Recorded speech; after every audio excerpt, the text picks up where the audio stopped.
నమస్తే, welcome to doctors time. నేను అరుణ. గుండె వ్యాధుల్ని అశ్రద్ధ చేస్తే అవి మన ప్రాణాలకే ప్రమాదం. అంచేత గుండెకు సంబంధించిన వ్యాధులపై అవగాహన పెంచుకోవాల్సిన అవసరం ఎంతైనా ఉంది.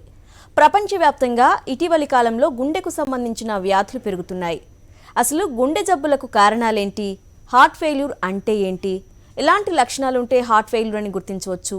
చికిత్స విధానం, తీసుకోవాల్సిన జాగ్రత్తలు లాంటి మరిన్ని విషయాలు Vizag star Pinnacle heart center వైద్యులు డాక్టర్ టి సురేష్ బాబు గారిని అడిగి మరిన్ని విషయాలు తెలుసుకుందాం. దీనికి సంబంధించిన సందేహాలు మీకేమైనా ఉంటే స్క్రీన్ మీద స్క్రోల్ అవుతున్న నెంబర్కి కాల్ చేసి నేరుగా డాక్టర్ గారితో మాట్లాడొచ్చు. నమస్కారం డాక్టర్ గారు. నమస్తే సార్. నమస్తే. హార్ట్ ఫెయిల్యూర్ అంటే ఏంటి? అసలు ఇది ఎందుకు వస్తుంది? హార్ట్ ఫెయిల్యూర్ అంటే హార్ట్ పంపింగ్ ఫంక్షన్ తగ్గడానికి హార్ట్ ఫెయిల్యూర్ అంటామండి. అంటే హార్ట్ అనేది బాడీలో ఉన్న అన్ని ఆర్గాన్స్ కి సరిపడా న్యూట్రియంట్స్ కానీ బ్లడ్ సప్లై ఇవ్వలేనప్పుడు మనం హార్ట్ ఫెయిల్యూర్ అంటామండి. సో హార్ట్ ఫెయిల్యూర్ ని మనం కొలమానికంగా ఏం చేస్తామంటే ఎక్కువ చేసినప్పుడు ఇజెక్షన్ ఫ్రాక్షన్ అంటామండి. అంటే ఇజెక్షన్ ఫ్రాక్షన్ అనేది గుండె పంపింగ్ ఫంక్షన్ యొక్క కెపాసిటీని చెప్తుంది. అంటే హార్ట్ ఫెయిల్యూర్ అనేది మైల్డ్ గా ఉందా, మోడరేట్ గా ఉందా, సివియర్ గా ఉందా అనేది మనం ఈ ఇజెక్షన్ ఫ్రాక్షన్ బట్టి చెప్పొచ్చు అండి. సో ఈ ఇజెక్షన్ ఫ్రాక్షన్ అనేది 30 కన్నా తక్కువ ఉందనుకోండి హార్ట్ ఫెయిల్యూర్ సివియర్ గా ఉందంట. 30 to 45 ఉందనుకోండి మోడరేట్ గా ఉందంట. 45 to 50 ఉంటే మైల్డ్ గా హార్ట్ ఫెయిల్యూర్ ఉంది అంట. ఈ ఇజెక్షన్ ఫ్రాక్షన్ అనేది 55 కన్నా ఎక్కువ ఉంది అనుకోండి నార్మల్ గా ఉన్న పేషెంట్లో నార్మల్ గా ఉంటుంది. కానీ 55 కన్నా ఇజెక్షన్ ఫ్రాక్షన్ బాగుంది అంటే వాళ్ళకి పంపింగ్ ఫంక్షన్ బాగుంది అంటే. కానీ హార్ట్ ఫెయిల్యూర్ అనేది ఇజెక్షన్ ఫ్రాక్షన్ తక్కువ ఉన్న పేషెంట్ లోనే కాకుండా ఇజెక్షన్ ఫ్రాక్షన్ నార్మల్ గా ఉండి హార్ట్ పంపింగ్ ఫంక్షన్ బాగున్న పేషెంట్ లో కూడా రావచ్చు అండి. అంటే హార్ట్ కి ఏంటంటే రెండు ఫంక్షన్స్, మెయిన్ ఫంక్షన్ ఏంటంటే అది ఒక మజిల్ అండి. కంటిన్యూస్ గా ఏం చేస్తుందంటే బ్లడ్ సప్లై బాడీ అంతని సప్లై చేస్తూ ఉంటుంది. సపోజ్ అది బ్లడ్ తీసుకున్న తర్వాత ఇజెక్ట్ చేస్తుంది కదండి, ఆ పంపింగ్ ఫంక్షన్ తగ్గినప్పుడు మనం చెప్పిన ఈ ఇజెక్షన్ ఫ్రాక్షన్ తగ్గిపోవడం అదంతా వస్తుందండి.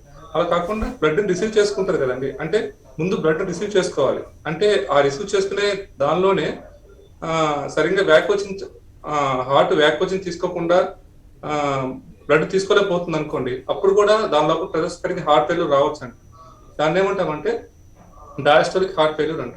అంటే హార్ట్ ఫంక్షన్ బాగున్నా కానీ పేషెంట్ హార్ట్ ఫెయిల్యూర్ వస్తుంది. That is called heart failure with preserved ejection fraction అంటామండి. సో రెండు రకాలుగా కూడా రావచ్చు అండి. అంటే ఇజెక్షన్ ఫ్రాక్షన్ తగ్గినప్పుడు ఫెయిల్యూర్ రావచ్చు, నార్మల్ గా ఉన్నప్పుడు హార్ట్ వ్యాకోచిన్ సరిగ్గా లేనప్పుడు కూడా హార్ట్ ఫెయిల్యూర్ రావచ్చు. డాక్టర్ గారు, హార్ట్ ఫెయిల్యూర్ కి ఏజ్ కి ఏమైనా సంబంధం ఉందంటారా? డెఫినెట్ గా ఉంటుందండి. అంటే హార్ట్ ఫెయిల్యూర్ అనేది డిఫరెంట్ ఏజ్ గ్రూప్స్ లో డిఫరెంట్ గా రావచ్చు అండి. అంటే చిన్నపిల్లలకి, నేను చిన్నపిల్లల నుంచి అడల్ట్స్ వరకు చెప్తానండి. చిన్నపిల్లలు తీసుకున్నాం అనుకోండి, పుట్టుకతో వచ్చే గుండె జబ్బులు కొన్ని ఉంటాయి. దానికి కాంప్లెక్స్ కంజెంటల్ హార్ట్ డిసీజ్ అంటాం. అలాంటి కాంప్లెక్స్ కంజెంటల్ హార్ట్ డిసీజ్ వచ్చినప్పుడు కూడా చిన్నపిల్లలంతా కూడా ఇలా హార్ట్ ఫెయిల్యూర్ తో ప్రజెంట్ అవుతారండి. ఫస్ట్ మీకు హార్ట్ ఫెయిల్యూర్ లక్షణాలు చెప్తే మీకు అప్పుడు అర్థమవుతుంది. హార్ట్ ఫెయిల్యూర్ లక్షణాలు ఎలా ఉంటాయి అంటే, ఎప్పుడైతే హార్ట్ పంపింగ్ ఫంక్షన్ తగ్గిపోయిందో దానివల్ల అడిక్వేట్ బ్లడ్ సప్లై బాడీకి వెళ్ళినప్పుడు ఏమవుతుందంటే అలసట వస్తుంది, తీవ్రమైన అలసట రావటము. హార్ట్ లోపల ఉన్న బ్లడ్ అనేది బ్యాక్ ఫ్లో వెళ్ళిపోయి లంగ్ లోపల మొత్తం అంతా నీరు చేరిపోవడం, దానివల్ల కొంచెం దూరం నడిస్తే ఆయాసము, పడుకుంటే ఆయాసము, మిడ్ నైట్ లో సడన్ గా ఆయాసం వచ్చి కూర్చోవడము, ఇవన్నీ కూడా లెఫ్ట్ సైడ్ హార్ట్ ఫెయిల్యూర్ అయినప్పుడు వచ్చేవండి. అలాగే రైట్ సైడ్ ఏంటంటే కాళ్ళ వాపులు రావడము, పొట్ట వాపు రావడము, ఈ మెడలో నరాలు కొట్టుకోవడం కానీ, ఇంకా తీవ్రంగా సివియర్ స్టేజ్కి వెళ్ళినప్పుడు హార్ట్ ఫెయిల్యూర్ సరిగ్గా తినలేకపోవడం, ఇవన్నీ కూడా రావచ్చు అండి. అంటే right heart failure, left heart failure symptoms అనేవి ఇలా ఉంటాయి. సో చిన్నపిల్లలు ఉన్నారనుకోండి, వాళ్ళకి కాంప్లెక్స్ కంజెంటల్ హార్ట్ డిసీజ్ అంటాం. టీఏపీవీస్ అని కానీ లేదా టీజీఎస్ అని కానీ, అలాంటి వాళ్ళకు కూడా చిన్నపిల్లలకు కూడా హార్ట్ పెద్దదైపోయి వాళ్ళకి చెమటలు పట్టడము, పాలు సరిగ్గా తాగలేకపోవడము, ఎప్పుడు ఏడుస్తూ ఉండడం, అవన్నీ కూడా ఉంటాయండి. సో అలా చిన్నపిల్లల్లో వచ్చేవి ఆ గుండె వాళ్ళకి పెద్ద పెద్ద హోల్స్ అనేవి పుట్టినప్పుడు వాళ్ళకు కూడా హార్ట్ ఫెయిల్యూర్స్ రావచ్చు అండి. అదేవిధంగా ఒక మిడిల్ ఏజ్ వచ్చారనుకోండి, వాళ్ళ హార్ట్ డిసీజ్ అంటాం. అంటే వాల్స్ లీక్ అయిపోయినా కానీ, వాల్స్ మూసిపోయినా కానీ, అలాంటి వాళ్ళు కూడా హార్ట్ ఫెయిల్యూర్ తో ప్రజెంట్ అవ్వచ్చు అండి. ఈ మిడిల్ ఏజ్ తీసుకున్నాం అనుకోండి, 40 to 60 years అలా తీసుకున్నప్పుడు హార్ట్ అటాక్స్ అండి. గుండెకి సప్లై చేసే రక్తనాళాలు బ్లాక్ అయిపోవడం వల్ల కానీ, సడన్ హార్ట్ అటాక్ రావడం వల్ల కానీ, వాళ్ళకు కూడా సడన్ గా ఆ రక్తనాళం బ్లాక్ అయినప్పుడు ఆ రక్తనాళం సప్లై చేసే మయోకార్డియం అంతా డ్యామేజ్ అయిపోవడం వల్ల కూడా వాళ్ళు కూడా హార్ట్ ఫెయిల్యూర్ తో రావచ్చు అండి. ఈ హార్ట్ అనేది ఏజ్ పెరిగే కొద్దీ, మీరు చెప్పే కదండి, వ్యాకోచిన్ చెందలేకపోవడం అవన్నీ ఏంటంటే అడ్వాన్స్డ్ అనమాట. మనకి ఒక 60-70 ఇయర్స్ వచ్చినప్పుడు ఈ diastolic heart failure, BP centre అవుతాయి, షుగర్ ఎంటర్ అవుతాయి. బీపీ ఉన్న పేషెంట్లు, షుగర్ ఉన్న పేషెంట్లు కనుక సరిగ్గా ఈ డయాస్టోలిక్ హార్ట్ ఫెయిల్యూర్స్ అంటామండి. వాళ్ళకి ఏమైందంటే హార్ట్ అనేది కొంచెం ఈజీగా రిలాక్స్ అవ్వలేదు, స్టిఫ్ అయిపోతుంది. అలాంటి వాళ్ళకి ఏంటంటే ఎల్బీ ఫంక్షన్ బాగున్నా కానీ హార్ట్ ఫెయిల్యూర్కి వెళ్తారండి. ఇలా డిఫరెంట్ ఏజ్ గ్రూప్ లో డిఫరెంట్ గా మేనిఫెస్ట్ అవ్వచ్చండి. డాక్టర్ గారు, హార్ట్ ఫెయిల్యూర్ వస్తే లైఫ్ ఎలా ఉంటుంది? హార్ట్ ఫెయిల్యూర్ వస్తే లైఫ్ ఎలా ఉంటుంది అంటే మనకి దీన్ని 2 రకాలు తీసుకోవచ్చు అండి. ఇప్పుడు హార్ట్ ఫెయిల్యూర్ అనే పేషెంట్ అనే అతను సడన్ గా ప్రజెంట్ అవ్వచ్చు, అంటే ఎక్యూట్ హార్ట్ ఫెయిల్యూర్ అంటాము. ఇంకోటి క్రోనిక్ హార్ట్ ఫెయిల్యూర్ అంటాం. ఇప్పుడు ఎక్యూట్ హార్ట్ ఫెయిల్యూర్ అంటే ఏంటంటే పేషెంట్ అంతా ఎమర్జెన్సీ, ఐసీయూ అలా ఉంటుందండి కేర్ అంతా కూడా. అంటే సపోజ్ ఒక పేషెంట్ కి ఎక్యూట్ హార్ట్ అటాక్ వచ్చింది, సడన్ గా మేజర్ హార్ట్ అటాక్ వచ్చింది, ఆ మజిల్ డ్యామేజ్ అయిపోయింది, హార్ట్ ఫెయిల్యూర్ వచ్చింది. ఆ పేషెంట్ ఖచ్చితంగా ఐసీలో ఉంచడము, ఆ తగ్గిన ఏదైతే బ్లాక్ అయిందో ఆ బ్లాక్ అయిన రక్తనాళాన్ని ఓపెన్ చేసేసి మనం కనుక స్టంట్ కానీ లేదంటే రివాస్కులర్ చేసామనుకోండి, అతని లైఫ్ మళ్ళీ తిరిగి నార్మల్ అయ్యే ఛాన్స్ ఉంటుంది. లేదా వాల్కి ఒక ఇన్ఫెక్షన్ వచ్చింది, వాల్ డ్యామేజ్ జరిగింది, సివియర్ వాల్ రిగెస్టేషన్ అంటాం. అలాంటి వచ్చినప్పుడు కూడా acute emergency, acute heart failure తో ప్రెజెంట్ అవుతారు. లేదా బీపీ సడన్ గా 230కి 240కి వెళ్ళిపోయింది, సడన్ గా వాళ్ళు ఏమవుతారంటే ఒక పల్మనరీ హార్ట్ ఫెయిల్యూర్ వచ్చి ఎక్యూట్ ఎమర్జెన్సీకి వస్తారు. అలాంటి ఎక్యూట్ ఎమర్జెన్సీస్ లో అండర్లైన్ కాజ్ మనం ట్రీట్ చేస్తే కనుక తిరిగి వాళ్ళకి నార్మల్ లైఫే ఉంటుందండి, ప్రాబ్లం ఏమి లేదు.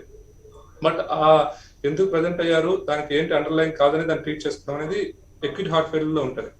క్రోనిక్ హార్ట్ ఫెయిల్యూర్ ఉంటుందండి. అంటే నేను చెప్పాను కదా, ఓల్డ్ ఏజ్ లో బీపీ ఎక్కువ అవడం వల్ల కానీ ఈ డయాస్టోల్ డిస్ఫంక్షన్ వల్ల కానీ వాళ్ళకి నిదానంగా హార్ట్ అనేది కొంచెం ఎన్లార్జ్ అవుతూ, లేదా ఈ కార్డియోమైపతీస్ అంటాం. ఇలాంటి వాళ్ళకి ఏంటంటే నిదానంగా ముందు ఒక 2 కిలోమీటర్స్ నుంచి ఆయాస రావడము, అది నిదానంగా ప్రోగ్రెస్ అవుతూ వస్తుంది chronic heart failure patients. So ఇలాంటి క్రోనిక్ హార్ట్ ఫెయిల్యూర్ పేషెంట్లు ఏమంటారంటే ఎల్బీ పంపింగ్ ఫంక్షన్ అనేది బాగా తగ్గిపోతుంది, అంటే 30-20 ఉంటుంది. ఇందులో ఇంపార్టెంట్ థింగ్ ఏంటంటే లైఫ్ అనేది ఈ క్రోనిక్ హార్ట్ ఫెయిల్యూర్ పేషెంట్స్ లో కూడా చాలా బాగానే ఉంటుంది. ఎందుకంటే అడ్వాన్స్డ్ థెరపీస్ ఉన్నాయి, సో మెనీ అడ్వాన్స్డ్ మెడికేషన్స్ అన్ని కూడా వచ్చినాయి. సో మనం తెలుసుకోవాల్సింది ఏంటంటే పేషెంట్ యొక్క మనోధైర్యం అండి. ఇప్పుడు హార్ట్ ఫెయిల్యూర్ వచ్చిన వెంటనే ఇంకా ఇంట్లోనే ఉండాలి, బెడ్ రెస్ట్ తీసుకోవాలి, మెడికేషన్ వాడుకోవాలి, ఎక్కడికి వెళ్ళకూడదు అని రెస్ట్రిక్షన్స్ ఎక్కువ. అందరూ అలా ఆలోచిస్తారండి. హార్ట్ ఫెయిల్యూర్ పేషెంట్లు ఇంజెక్షన్ ఫ్రాక్షన్ తక్కువ ఉంది అనుకుంటే అలా ఆలోచిస్తారు, అది తప్పండి. సో ఫస్ట్ పేషెంట్ మనోధైర్యం, అంటే నేను హార్ట్ ఫెయిల్యూర్ వచ్చినా కానీ నేను మంచిగానే లైఫ్ లీడ్ చేయగలను ఫస్ట్ నమ్మాలి.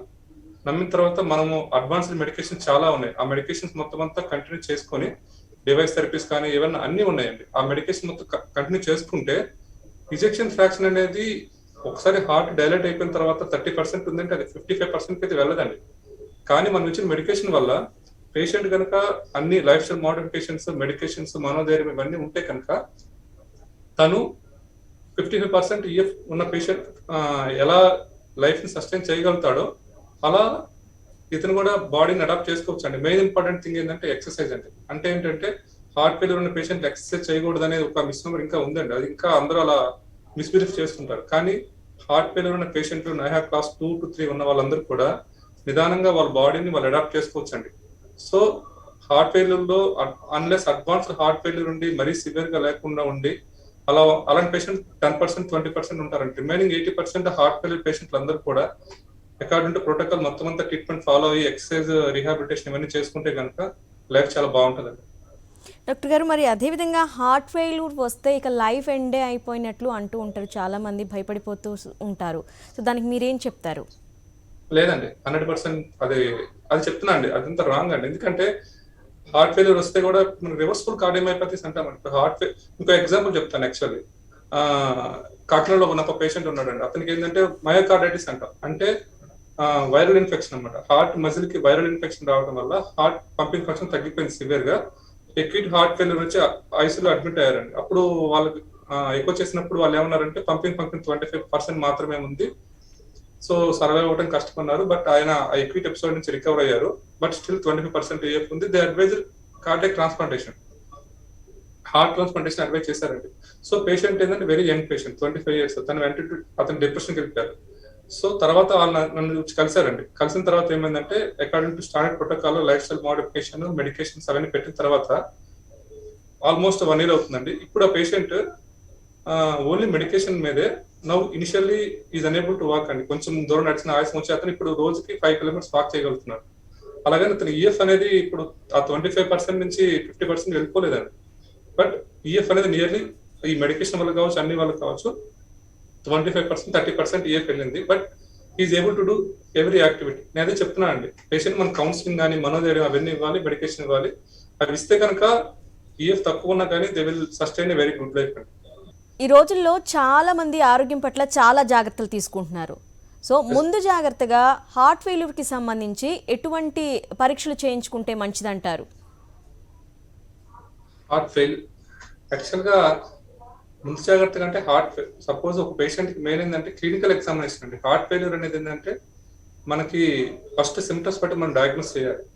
అంటే ఏంటి, ఇప్పుడు చిన్నపిల్లలు ఉన్నారు అనుకోండి, వాళ్ళు సరిగ్గా పాలు తాగలేకపోతున్నా కానీ, ఇక్కడ చెమటలు పట్టేస్తున్నా కానీ, ఫ్రీక్వెంట్ గా ఏడుస్తున్నా కానీ మనం ఒక డౌట్ రావాలి. సో వీళ్ళకి ఏమైనా ప్రాబ్లం ఉందా అనేది. అప్పుడు మనము మనం వెళ్ళి ఎక్కువ కార్డియోగ్రఫీ చేసుకుంటే మన డయాగ్నోస్ తెలిసిపోతుందండి. అదే ఒకవేళ అడల్ట్ ఉన్నారు అనుకోండి, వాళ్ళు చెస్ట్ పెయిన్ వస్తుంది అనుకోండి, ఒక ఈసీజీ తీయాలి. ఈసీజీ తీస్తే ఏమైనా ఎక్యూట్ హార్ట్ అటాక్ ఉన్నాయా అలా. మనకేంటంటే ఫస్ట్ హార్ట్ ఫెయిల్యూర్ అనేది సిమ్టమ్స్ అండి. మీకు నడిస్తే ఆయాసం రావడం కానీ, పనుకుంటే ఆయాసం రావడం కానీ, కాళ్ళ వాపు కానీ, మెడ దగ్గర ఇలా ఉన్నా కానీ, అవన్నీ ఫిజికల్ ఎగ్జామినేషన్ లో మనము ఫస్ట్ డౌట్ పడతామండి హార్ట్ ఫెయిల్యూర్ ఉండొచ్చు అని. దాన్ని ఎలా కన్ఫర్మ్ చేసుకుంటామంటే ఫస్ట్ ఈసీజీ తీసుకొని చూస్తాం. ఈసీజీలో ఏమన్నా ఇస్కెమిక్ చేంజెస్ ఉన్నాయా, హార్ట్ అటాక్ ఏమైనా ఉందా, బండిల్ బ్రాంచ్ బ్లాక్స్ ఏమైనా ఉన్నాయా, క్యూఆర్ఎస్ యాంప్లిట్యూడ్స్ ఏమైనా హై ఉన్నాయా, వెరీ లో ఉన్నాయా, కార్డియోమైపతీస్ అంటారు, డిఫరెంట్ కార్డియోమైపతీస్ ఉంటాయండి. అలా డిఫరెంట్ గా మనం ఈసీజీలో కూడా కొన్ని చెప్పొచ్చు. ఎక్స్రే తీసుకోవచ్చు. ఎక్స్రేలో హార్ట్ ఎన్లార్జ్ అయి ఉంటుంది, లేకపోతే చెస్ట్ లో నీరు, లంగ్స్ లో నీరు పట్టేసి ఉండొచ్చు. బట్ ఫైనల్ కన్ఫర్మేషన్ మాత్రం ఎక్కువ అండి. ఎక్కువ కార్డియోగ్రఫీలో మనకి ఎగ్జాక్ట్ గా ఇంజెక్షన్ ఫ్రాక్షన్ ఎంత ఉంది, హార్ట్ ఫెయిల్యూర్ ఉందా లేదా, అవన్నీ కూడా కన్ఫర్మ్ అవ్వాలంటే మాత్రం ఎక్కువ చేసుకుంటే తెలిసిపోతుంది. కానీ డౌట్ ఉంది, సిమ్టమ్స్ ఉన్నాయి అంటే then go for this test అండి. ఈసీజీ, ఎక్కువ ఎక్స్రే చేసుకుంటే మనకు తెలిసిపోతుంది. అలాగే డాక్టర్ గారు, స్పెషలైజ్డ్ ట్రీట్మెంట్ ఏదైనా ఉందా, దాని గురించి వివరంగా చెప్తారా? Specialised treatment madam, okay. So treatment అంటే మేడం యాక్చువల్ గా దీనికి ఫస్ట్ మనం బేసిక్ ట్రీట్మెంట్ గురించి ఆలోచించాలి మేడం. అంటే లైఫ్ స్టైల్ మోడిఫికేషన్ చేసుకోవాలి, తర్వాత కొన్ని మెడికేషన్స్ ఉంటాయి, ఆ మెడికేషన్స్ అని ట్రై చేయాలి. ఈ మెడికేషన్ ఇవన్నీ ట్రై చేస్తేనే ఒక 70 to 80% అందరు మెడిసిన్స్ వల్లే క్యూర్ అయిపోతారండి, ప్రాబ్లం ఏం లేదు. బట్ అడ్వాన్స్ థెరపీస్ అనేవి హార్ట్ ఫెయిల్యూర్ చాలా మంచిగా వచ్చాయండి. అంటే ఏంటంటే ఐసీడీ డివైస్ థెరపీ అంటాం, ఐసీడీస్ పెట్టడం కానీ, లేదా సిఆర్టీస్ పెట్టడం కానీ, లేదా కొత్తగా ఎల్వాట్స్ అంటాం, లెఫ్ట్ వెంట్రికల్ అసిస్ట్ డివైసెస్ అని ఉంటాం అన్నమాట. ఇవన్నీ వచ్చాయండి. ఇంకా చెప్పాలంటే ఇవి ఎప్పుడు పెడతాము, ఎలా పెడతాము అనేది ఇండికేషన్స్ ఖచ్చితంగా మనకు తెలియాలి. సపోజ్ హార్ట్ ఫెయిల్యూర్ పేషెంట్ ఉన్నారు, అతనికి ఇంజెక్షన్ ఫ్రాక్షన్ అనేది 35% కన్నా తక్కువ ఉంది, ఆయనకి ముందు కూడా కొన్నిస్ లో హార్ట్ బ్లాక్స్ అవన్నీ ఉన్నాయి అనుకోండి, అలాంటి పేషెంట్ ఏమంటారంటే సడన్ కార్డియాక్ అరెస్ట్ అంటాం. అంటే మోస్ట్ ఆఫ్ ది డెత్స్ అండి హార్ట్ ఫెయిల్యూర్ లో 70% ఆఫ్ ది డెత్ అన్ని కూడా ఇలాగే జరుగుతాయి. అంటే ఏంటంటే సడన్ గా చనిపోతారు. ఎందుకు అంటే హార్ట్ బీట్ అనేది నార్మల్ గా 60 to 100 ఉండాల్సింది సడన్ గా 200, 300, 400కి వెళ్ళిపోతుంది. అలా వెళ్ళిపోయినప్పుడు ఇంకా ఎల్వి నుంచి పంపింగ్ ఏమి ఉండదు, కంప్లీట్ గా ఎల్వి అనేది కంట్రాక్ట్ ఏమి ఉండదండి, జస్ట్ బ్యాగ్ ఆఫ్ అలా ఉంటుంది అంతే. అప్పుడు వెంటనే కళ్ళదిరి పడిపోవడము, నెక్స్ట్ చనిపోవడం జరుగుతుందండి. So most common cause of death ఏంటంటే వెంట్రికులర్ ఫిబ్రిలేషన్ అంటాం. ఇలాంటి డెత్ ని ప్రివెంట్ చేయడానికి ఏమంటామంటే ఐసీడీ అంటామండి. ఐసీడీ అనేది ఏంటంటే అది మనం బయట ఎప్పుడన్నా ఇలా వచ్చినప్పుడు షాక్ ఇస్తాం కదండి, అలాగే అలాంటిది ఒక వైర్ ద్వారా మనం హార్ట్ ట్రబుల్ పెట్టేసేసి ఇలా షాక్ ఇస్తూ ఉంటుందండి. ఎప్పుడన్నా ఇలాంటి అబ్నార్మల్ బీట్స్ వచ్చి వెంట్రికులర్ ఫిబ్రిలేషన్ వస్తే కనుక to prevent sudden cardiac death అనేది అడ్వాన్స్డ్ ట్రీట్మెంట్ లో ఒక ఐసీడీ అనేది కూడా ఒక ట్రీట్మెంట్ అండి. సో ఇది ఇంటర్నల్ కార్డియో వాటర్ డీఫిబ్రిలేటర్ అంటామండి. అంటే లోపలగా హార్ట్ లోనే ఒక కాయిల్స్ ఉండి ఇవి షాక్ ఇస్తూ ఉంటాయి. దాని తర్వాత ఏమంటామంటే సిఆర్టీ అంటామండి. అంటే ఏంటంటే ఈసీజీ చూసాము, బండిల్ బ్రాంచ్ బ్లాక్ అంటాం. మనకి హార్ట్ కి ఏంటంటే హార్ట్ ఇన్నర్వేట్ అయ్యి హార్ట్ పంపింగ్ జరగాలి అంటే దానికి కూడా ఒక సప్లై కావాలండి. దాన్ని ఏమంటామంటే ఎలక్ట్రికల్ సప్లై అనుకున్నాం అనుకోండి. లెఫ్ట్ సైడ్ ఒక బ్రాంచ్ ఉంటుంది, రైట్ సైడ్ ఒక బ్రాంచ్ ఉంటుంది. లెఫ్ట్ బండిల్ బ్రాంచ్ అంటాం, రైట్ బండిల్ బ్రాంచ్ అంటాం. హెమయోపతి పేషెంట్స్ లో ఈ హార్ట్ ఎన్లార్జ్ అయిపోతుందో అప్పుడు ఏమవుతుందంటే ఆ ఎలక్ట్రికల్ బ్రాంచ్ అనేవి ఎన్లార్జ్ అయ్యి కట్ అయిపోతాయండి. అలాగే లెఫ్ట్ సైడ్ కట్ అయిపోతే లెఫ్ట్ బండిల్ బ్రాంచ్ బ్లాక్ అంటాం. ఎప్పుడైతే లెఫ్ట్ సైడ్ కట్ అయిపోయిందో లెఫ్ట్ సైడ్ కి రైట్ సైడ్ కి సింక్రోనీ ఉండదండి. అంటే లెఫ్ట్ సైడ్ ఒకసారి కాంటాక్ట్ అవుతూ ఉంటే రైట్ సైడ్ ఇంకోసారి కాంటాక్ట్ అవుతూ ఉంటుంది, సింక్రోనీ వస్తుంది రెండింటికి. అప్పుడు దాన్ని కార్డియాక్ డిసింక్రోనీ అంటాం. అలాంటప్పుడు మనం ఏంటంటే దాన్ని మళ్ళీ రీసింక్రోనైజ్ చేసేదానికి అలా రెండు ఈక్వల్ కాంటాక్ట్ అవ్వట్లేదు అనుకోండి, అప్పుడు ఏమవుతుంది మనకి పంపింగ్ ఎఫెక్టివ్ గా ఉండదు, హార్ట్ ఫెయిల్యూర్ పేషెంట్ వెళ్ళిపోతారు, ఆయాసం రావడం ఇవన్నీ ఉంటాయి. సో అడ్వాన్స్డ్ థెరపీ ఏంటంటే కార్డియాక్ రీసింక్రోనైజేషన్ థెరపీ అంటాం. సో మనం ఏం చేస్తామంటే 3 లీడ్స్ తీసుకుని పైన ఏటెల్ ఒక చాంబర్ లో ఒక లీడ్, కింద 2 చాంబర్లో ఒక లీడ్ పెట్టుకొని సింక్రోనైజ్ చేస్తాం. దాన్ని సిఆర్టీ అంటామండి, కార్డియాక్ రీసింక్రోనైజేషన్ థెరపీ అంటాం. ఇది కూడా ఒక అడ్వాన్స్డ్ థెరపీస్ అండి. దీని తర్వాత సపోజ్ మీకు నేను చెప్పాను కదా వాల్వర్ హార్ట్ డిసీజ్ అన్నాను, మిడ్ ఏజ్ లో అలా ఓల్డ్ ఏజ్ లో కనుక ఏమైనా వాల్స్ మూసిపోయినాయి అనుకోండి, ముందులాగా ఓపెన్ చేసి సర్జరీ చేయాల్సినంత అవసరం కూడా లేదండి. ఇప్పుడు మన త్వరలో నుంచి పెట్టేసి కూడా కొత్తగా వాల్ పెట్టేసుకోవచ్చు అండి. సో దాన్ని టావిర్ అంటాం, అంటే ట్రాన్స్ క్యాథెటర్ అయోటిక్ వాల్ రిప్లేస్మెంట్ అంటామండి. అంటే ఇలా ఇప్పుడు ఆ వాల్ మూసుకుపోవడం వల్ల హార్ట్ ఫెయిల్యూర్ వచ్చి ఇబ్బంది పడుతున్నారు అనుకోండి, అది మనం ఏం చేయొచ్చు అంటే 1 or 2 days ప్రొసీజర్ అండి. ఇవాళ చేస్తే రేపు డిశ్చార్జ్ చేసేస్తున్నారు. ఇంతకు ముందులాగా సర్జరీ చేసి ఒక 1 week 10 days ఉండాల్సిన అవసరం కూడా లేదండి. సో ఇది ఒక అడ్వాన్స్ థెరపీ అండి. అంటే టావిర్ అంటాం. అయోటిక్ వాల్ రిప్లేస్మెంట్ కూడా మనం ఏంటంటే ఈజీగా కార్డియాలజీ చేసేస్తున్నామండి. సో మా స్టార్ కనెక్ట్ సెంటర్ లో ఈ ఐసిటీస్ కానీ, ఈ సిఆర్టీస్ కానీ, ఈ టావిర్ కానీ రొటీన్ గా చేస్తామండి. ఇవన్నీ కూడా మా దగ్గర చాలా ఫ్రీక్వెంట్ గా జరిగే ప్రొసీజర్ హార్ట్ ఫెయిల్యూర్ పేషెంట్లు కానీ అందరికి కానీ. సో దీంతో పాటు ఇంకా ఉన్నాయండి. అంటే ఇప్పుడు మనం మైట్రల్ వాల్వ్ రిగర్జిటేషన్ అంటాం, అంటే హార్ట్ బాగా డైరెక్ట్ అయిపోయినప్పుడు మైట్రల్ వాల్వ్ లీక్ అవుతుంది అనుకోండి, మైట్రల్ క్లిప్స్ అని కానీ ఇలా అడ్వాన్స్ థెరపీస్ అయితే చాలానే ఉన్నాయండి. డాక్టర్ గారు, ఈ హార్ట్ ఫెయిల్యూర్ వచ్చిన వాళ్ళు తరచూ హాస్పిటలైజేషన్ పాలవుతూ ఉంటారంటారు. అంటే దానికి గల కారణాలు ఏంటంటారు? ఇది చాలా ఇంపార్టెంట్, ఎందుకంటే ఒకసారి హార్ట్ ఫెయిల్యూర్ పేషెంట్ వచ్చారు అంటే రికరెంట్ గా అడ్మిషన్స్ ఉంటుంటాయండి. ఎందుకంటే దానికి చాలా చాలా ఇంపార్టెంట్ అండి. ఎందుకంటే patient education is important. First మీకు చెప్పాను, ఫస్ట్ పేషెంట్ మనోధైర్యం ఇంపార్టెంట్, తర్వాత పేషెంట్ ఎడ్యుకేషన్ అండి. తనకి ఏ ప్రాబ్లం ఉంది ఎగ్జాక్ట్ గా, దానికి నేను ఎలా అప్రోచ్ అవ్వాలనేది ఇంపార్టెంట్ అండి. వీటిలో ఇంపార్టెంట్ థింగ్స్ ఏంటంటే ఫస్ట్ మెడికేషన్. మనం ఒక మెడికేషన్ పెట్టామంటే ఆ మెడికేషన్ ఖచ్చితంగా యూజ్ చేయాలండి. హార్ట్ ఫెయిల్యూర్ లో మెయిన్ గా డైయూరెటిక్ అంటాం. అంటే ఏంటంటే మనం ఒక లంగ్స్ లో ఏమైనా కంజెషన్ వచ్చి వాటర్ చేరిపోయింది అనుకోండి, దాన్ని బయటకి యూరిన్ ద్వారా ఎక్కుపోయేదానికి కొన్ని డైయూరెటిక్స్ అని మాత్ర పెడతాం. ఆ మాత్ర ఆపారనుకోండి మళ్ళీ సేమ్ సిచ్యువేషన్, లంగ్స్ లో కంజెషన్ వస్తుంది, ఆయాసం వస్తుంది. సో ఈ డైరెక్టిక్స్ అని మాత్రం ఖచ్చితంగా ఆపకూడదు. Next beta blockers, ACE inhibitors, యార్ని అని కానీ, కొత్తగా ఇప్పుడు HGF2 ఇన్హిబిటర్స్ కానీ అన్ని అడ్వాన్స్డ్ మెడికేషన్ అన్ని వచ్చాయండి. సో ఈ మెడికేషన్ అనేది ఏంటంటే ఖచ్చితంగా రెగ్యులర్ గా వాడాలి. ఈ మెడికేషన్ ఆపేస్తారు చాలా మంది heart failure patient, some depression వల్ల కానీ, సైకలాజికల్ ఇది కానీ ఆపేస్తారు, లేదా బాగుంది తగ్గిపోయిందని కానీ ఆపేస్తారు. అలా ఆపేయడం వల్ల most of the time patient హాస్పిటల్కి వచ్చే ఛాన్స్ ఉంటుంది. ఇది కాకుండా ఇన్ఫెక్షన్లు అండి, సపోజ్ న్యూమోనియస్ అంటాం, లంగ్ లో ఇన్ఫెక్షన్లు, న్యూమోనియస్ కానీ, లేకపోతే ఇన్ఫ్లుయెంజా ఇన్ఫెక్షన్, వైరల్ ఇన్ఫెక్షన్స్ కానీ వచ్చినప్పుడు పేషెంట్ ఈజీగా హార్ట్ ఫెయిల్యూర్ పేషెంట్ కి హార్ట్ వీక్ గా ఉంటుంది కాబట్టి వాళ్ళు చిన్న ఇన్ఫెక్షన్ కూడా టాలరేట్ చేయలేరండి. అందుకే క్లియర్ గా గైడ్లైన్స్ ఏం చెప్తారంటే, ఓల్డ్ పేషెంట్స్ ఎవరైనా ఉండి వాళ్ళకి హార్ట్ ఫెయిల్యూర్ ఉందంటే దాని ఇండికేషన్ వ్యాక్సినేషన్ అండి. మనం వ్యాక్సినేషన్ తీసుకోవాలని చెప్తారు. అది కాకుండా అనీమియా, రక్తం తక్కువ ఉన్నా కానీ, లేదా అబ్నార్మల్ హార్ట్ రేట్ అంటాం అన్నమాట, ఇట్లా గుండె లోపల అబ్నార్మల్ గా రేట్స్ వచ్చినప్పుడు కూడా ఏంటంటే వాళ్ళు పెద్దగా హాస్పిటల్ కి వచ్చేదానికి అవకాశం ఉంటా ఉంటుంది. ఇవి కాకుండా మెయిన్ గా వాళ్ళు సైకలాజికల్ కూడా చాలా స్ట్రాంగ్ గా ఉండాలండి. అప్పుడే వాళ్ళు మంచిగా ఎక్కువ హాస్పిటల్ రాకుండా మెడిసిన్స్ అన్ని కరెక్ట్ గా వాడి వాళ్ళకి వచ్చిన చిన్న చిన్న రిస్క్ ఫ్యాక్టర్, సపోజ్ సీకేడీ ఉంది అనుకోండి, ఖచ్చితంగా డయాలసిస్ వెళ్ళాలి. డయాలసిస్ వెళ్ళకుండా ఒకరోజు డయాలసిస్ ఆపేస్తారు అనుకోండి, మళ్ళీ హార్ట్ ఫెయిల్యూర్ వచ్చేస్తారు. బీపీ కంట్రోల్లో ఉండాలి. బీపీ షుగర్ ఏవైతే ఉన్నాయో అవన్నీ కంట్రోల్లో ఉంచుకోవాలి. అవి ఉంచుకోలేదు అనుకోండి మళ్ళీ హాస్పిటల్కి వెళ్ళే ఛాన్స్ ఉంటుంది. ఇలా మల్టిపుల్ ఫ్యాక్టర్స్ ఉంటాయి. ఇవన్నీ కూడా వాళ్ళు రెగ్యులర్ గా చూసుకొని కంట్రోల్లో పెట్టుకుంటే కనుక హార్ట్ ఫెయిల్యూర్ అడ్మిషన్స్ తగ్గొచ్చండి. డాక్టర్ గారు, మరి అదే విధంగా ఈ హార్ట్ ఫెయిల్యూర్ అయిన వాళ్ళు ఎలాంటి ఆహారం తీసుకోవాలి, ఎలాంటి ఎక్సర్సైజులు తీసుకోవాలి, ఎలాంటి జాగ్రత్తలు పాటించాలి, వీటన్నిటి గురించి ఏం చెప్తారు? ఎగ్జాక్ట్లీ అండి, మంచి ప్రశ్న అండి. సో హార్ట్ ఫెయిల్యూర్ పేషెంట్ కి ఏంటంటే మెయిన్ ప్రాబ్లం హార్ట్ పంపింగ్ చేయలేకపోతుంది కాబట్టి వాటర్ ఇంటేక్ అనేది తక్కువ తీసుకోవాలండి. 1.5 లీటర్ కన్నా వాటర్ ఎక్కువ తీసుకోకూడదు. ఇది చాలా ఇంపార్టెంట్ విషయం అండి. ఎక్కువ వాటర్ తీసుకున్నా కానీ హార్ట్ పంపింగ్ చేసే కెపాసిటీ లేదు కాబట్టి మళ్ళీ వాళ్ళకి ఆయాసం వచ్చే ఛాన్స్ ఉంటుంది. సెకండ్ ఇంపార్టెంట్ పాయింట్, డైట్ లో సాల్ట్ ఉన్న ఫుడ్ బాగా తక్కువగా తీసుకోవాలండి. ఎందుకంటే సాల్ట్ ఎక్కువ తీసుకున్నామంటే వాటర్ టెన్షన్ జరిగిపోతుంది, మళ్ళీ సేమ్ ఆయాసం రావడం కానీ ఇవన్నీ ఉంటాయి. సో అందుకనే సాల్ట్ ఎక్కువగా ఉన్న ఫుడ్ అనేది తగ్గించాలండి. ఇంకోటి వాళ్ళ ఆయాసం వస్తుందంటే బ్యాక్ సైడ్ ఒక 2 పిల్లోస్ పెట్టి పనుకోవడం కానీ, ఫ్లాట్ గా పనుకోకూడదు. కొంచెము బ్యాక్ సైడ్ ఎత్తు పెట్టుకుని పనుకుంటే కనుక కొంచెం బెటర్ గా ఆయాసం తగ్గేదానికి కూడా ఛాన్స్ ఉంటుంది. ఇంకొకటి, ఈ హార్ట్ ఫెయిల్యూర్ పేషెంట్లు అనే వాళ్ళు మరీ సివియర్ గా ఆయాసం ఉండి బెడ్ రిడెన్ కాకుండా ఉంటే ఏంటంటే చిన్నగా ఎక్సర్సైజ్ చేసుకోవడం మంచిది. మీరు అడిగిన పాయింట్ మంచిదండి. ఎందుకంటే నిదానంగా వాళ్ళకి ఏంటంటే వాళ్ళ బాడీని వాళ్ళు ట్యూన్ చేసుకొని కొంచెం ఎక్సర్సైజ్ కెపాసిటీని పెంచుకోవాల్సిన అవసరం అయితే ఎంతైనా ఉంటుంది. సో స్లోగా ఎక్సర్సైజ్ అనేది 5 minutes అని కావచ్చు, నిదానంగా స్లోగా స్టార్ట్ చేసుకోవడం మంచిదండి. డాక్టర్ గారు, అసలు హార్ట్ ఫెయిల్యూర్ కి, హార్ట్ అటాక్ కి, ఈ రెండింటికి గల తేడా ఏంటి? ఓకే, హార్ట్ ఫెయిల్యూర్ అంటే ఏంటంటే హార్ట్ అనేది నథింగ్ బట్ మజిల్ అండి. సో ఈ మధ్యలో అనేది ఎప్పుడు కూడా పంప్ చేస్తూ ఉంటుంది, 24/7 లైఫ్ లాంగ్ వర్క్ చేస్తూనే ఉండాలండి. ఆ పంపింగ్ ఫంక్షన్ లో పంపింగ్ ఫంక్షన్ తగ్గింది అంటే దాన్ని మనం హార్ట్ ఫెయిల్యూర్ అంటాం, ఇప్పుడు చెప్పాను. అలా కాకుండా హార్ట్ అటాక్ అంటే ఏంటంటే మన గుండె పైన ఉపరితలం మీద 3 రక్తనాళాలు ఈ హార్ట్ కి బ్లడ్ సప్లై చేస్తూ ఉంటాయండి. అది కనుక ఆ 3 రక్తనాళాలు ఏ రక్తనాళమైనా కానీ సడన్ గా కనుక బ్లాక్ అయిపోయింది అనుకోండి, అప్పుడు పేషెంట్ సివియర్ చెస్ట్ పెయిన్ తో వస్తారు. అప్పుడు ఆ సరౌండింగ్ పార్ట్ ఏదైతే ఆ కింద పార్ట్ ఉందో ఆ బ్లాక్ అయిన రక్తనాళం ఆ కింద పార్ట్ అంతా కూడా డ్యామేజ్ అయిపోతుంది.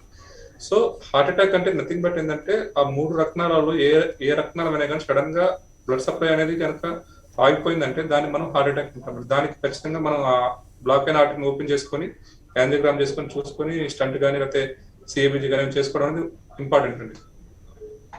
డాక్టర్ గారు, ఈ హార్ట్ ఫెయిల్యూర్ అనేది వంశపారపర్యంగా వచ్చే జబ్బు ఉండే అవకాశం ఉంటుందంటారా? చాలా ఇంపార్టెంట్, ఎగ్జాక్ట్లీ. సో కార్డియోమయోపతీస్ అంటామండి. యాక్చువల్గా ఏంటంటే మనకి డైలేటెడ్ కార్డియోమయోపతి అని, హైపోట్రోఫిక్ కార్డియోమయోపతి అని, రిస్ట్రిక్టివ్ కార్డియోమయోపతి అని కొన్ని ఉంటాయండి. కార్డియోమయోపతిస్ ఏంటంటే హార్ట్ అనేది అబ్నార్మల్ గా డైలేట్ అయిపోయి ఉంటుంది, పంపింగ్ ఫంక్షన్ విన్నట్టుగా 25-35% అలా ఉంటుందండి. అలాగే రెస్ట్రిక్టివ్ హైపోట్రోఫిక్ కార్డియోమయోపతి అని మీకు చెప్పే కదండి, కాంప్లెక్స్ తగ్గిపోతుంది, అది డైలేట్ అయ్యే కెపాసిటీ తగ్గిపోతుంది అన్నమాట. ఇలాంటి ఈ 2 హైపోట్రోఫిక్ కార్డియోమయోపతి కానీ డైలేటెడ్ కార్డియోమయోపతి కానీ మోస్ట్ ఆఫ్ ది టైం ఏంటంటే ఇవి జెనెటిక్ గా జన్యుపరంగా కూడా ఫ్యామిలీస్ కి వచ్చే అవకాశం చాలా ఎక్కువ ఉంటుందండి. సో మనం కనుక మనకి ఎక్కువ మనం చేసిన టెస్టులో కూడా తెలుస్తుందండి. వాటితో పాటు జెనెటిక్ ప్రొఫైల్ అవన్నీ కూడా మనకి ఎవరైనా ఫ్యామిలీలో సడన్ కార్డియాక్ అరెస్ట్ వచ్చింది అనుకోండి, మన సో ఎవరైనా పేషెంట్ వచ్చారు, వాళ్ళ ఫ్యామిలీలో వాళ్ళ బ్రదర్స్ సడన్ చనిపోయారని చెప్పారు అనుకోండి, అప్పుడు మనం థింకింగ్ ఉండాలన్నమాట. ఓకే, ఇది హార్ట్ ఫెయిల్యూర్ లో హెచ్ఓసి ఏమైనా ఉంటాయి, డైరెక్ట్ కార్డియోమయోపతిస్ అని ఉంటాయి, ఇలాంటి హిస్టరీ ఏమైనా ఉందా, వాటికి మనం జెనెటిక్ ఇది చేసుకోవడము, అనాలిసిస్ చేసుకోవడము, వాటి ద్వారా మనం ఏమైనా ట్రీట్ చేయగలుగుతాం చూసుకోవడం చేయాలండి. డెఫినెట్ గా జెనెటిక్ బ్యాక్గ్రౌండ్ అయితే ఉంటుందండి కార్డియోమయోపతిస్. అలాగే డాక్టర్ గారు, ఇప్పుడు హార్ట్ ఫెయిల్ అయిన వాళ్ళు తర్వాత వాళ్ళ లైఫ్ స్టైల్ని ఏ విధంగా ఉంచాలంటారు? అంటే యథావిధిగా వాళ్ళ లైఫ్ని కొనసాగించవచ్చు అంటారా, లేకపోతే కంప్లీట్గా ఇంట్లోనే ఉండి బెస్ట్ రెస్ట్ తీసుకోవాలంటారా? నేను చెప్పాను కదండి, ఖచ్చితంగా అండి. మనకి హార్ట్ ఫెయిల్యూర్ లో స్టేజెస్ ఉంటాయండి. అంటే అడ్వాన్స్డ్ హార్ట్ ఫెయిల్యూర్ అంటాం. అంటే NIHAC క్లాస్ 4 అంటే మీనింగ్ ఏంటంటే పేషెంట్ నడవలేడండి, కొంచెం కూర్చున్నగానే ఆయాసం వస్తుంది. అలాంటి పేషెంట్ మనం ఏం ఎక్సర్సైజ్ అని చెప్పలేమండి. అలాంటి వాళ్ళకి ఇంకా అడ్వాన్స్ హార్ట్ ఫెయిల్యూర్ వచ్చిందంటే వాళ్ళకి ట్రీట్మెంట్ తక్కువ ఉంటాయండి ఆప్షన్స్. మనకి ఏంటంటే ఇంకా అసిస్ట్ డివైసెస్ కానీ లేకపోతే హార్ట్ ట్రాన్స్ప్లాంటేషన్ అలాంటివి వెళ్ళడమే, వాళ్ళకైతే మనం ఎక్సర్సైజ్ చేయించలేము. But NIHAC class 2 to 3, 1 to 3 3 అనేది ఏంటంటే కొంచెం దూరం నడిస్తే ఆయాసం వచ్చే వాళ్ళు కానీ, ఒక 1/2 కిలోమీటర్ నడిస్తే ఆయాసం వస్తుంది అన్నారు అనుకోండి, అలాంటి వాళ్ళకి మనం ట్రై చేయొచ్చండి. అలాంటి నిదానంగా వాళ్ళకి యాక్చువల్గా ఎక్సర్సైజ్ రిహాబిలిటేషన్ ప్రోగ్రామ్స్ ఉంటాయండి. వాళ్ళకి ఎలా ఎక్సర్సైజ్ చేయాలి, స్టార్టింగ్ ఎలా వెళ్ళాలి అన్ని కూడా ప్రోగ్రామ్స్ ఉంటాయి. అలా మనం వాళ్ళని ట్రైన్ చేసుకోవచ్చండి. అలాగే ముందు జాగ్రత్తలు ఏ విధంగా పాటించాలంటారు హార్ట్ ఫెయిల్యూర్ రాకుండా? హార్ట్ ఫెయిల్యూర్ రాకుండా అంటే హార్ట్ ఫెయిల్యూర్ రావడానికి చాలా కారణాలు ఉంటాయండి. అంటే ఇప్పుడు హార్ట్ అటాక్ వల్ల హార్ట్ ఫెయిల్యూర్ రావచ్చు, వాల్వర్ హార్ట్ డిసీజ్ వల్ల రావచ్చు, చిన్నపిల్లలు రావచ్చు, బీపీ షుగర్ కంట్రోల్ అవ్వడం వల్ల రావచ్చు. సో మనం ఏంటంటే లైఫ్ స్టైల్ మోడిఫికేషన్ అండి. మనకి ఏవైతే రిస్క్ ఫ్యాక్టర్స్ ఉన్నాయో అవన్నీ కూడా మనం కంట్రోల్, రిస్క్ ఫ్యాక్టర్స్ లేవు అంటే జాగ్రత్తగా ఉంటాం. బీపీ రాకుండా చూసుకోవడము, డైలీ ఫిజికల్ యాక్టివిటీ చేసుకోవడము, హెల్తీ డైట్ తినడము, ఇవన్నీ చాలా ఇంపార్టెంట్ అండి. అంటే హార్ట్ ఫెయిల్యూర్ అనేది సో మెనీ కాజెస్ ఉంటాయి. వాటిలో సపోజ్ వాల్వర్ హార్ట్ డిసీజ్ ఎవరికైనా ఉందనుకోండి, వాల్ ప్రాబ్లం ఉందనుకోండి, దానికి తగ్గట్టుగా వాళ్ళు జాగ్రత్తగా ఎవ్రీ 6 months 3 months వెళ్ళి ఆ వాల్ సివియారిటీ అవుతుందా లేదా దాన్ని చూపించుకోవడము, దాని తగ్గ ట్రీట్మెంట్ తీసుకున్నారనుకోండి హార్ట్ ఫెయిల్యూర్కి వెళ్ళే ఛాన్స్ ఉండదు. అలాగే చిన్నపిల్లలు ఉన్నారనుకోండి, కాంప్లెక్స్ కంజెంటల్ హార్ట్ డిసీజ్ ఉంటాయి, వాళ్ళు ఎక్కువ కాలం కూడా సర్వే అవ్వరండి. వెంటనే మనం పుట్టిన వెంటనే గుర్తుపట్టాలి, దాని తగ్గట్టు సర్జరీస్ చేయాలి.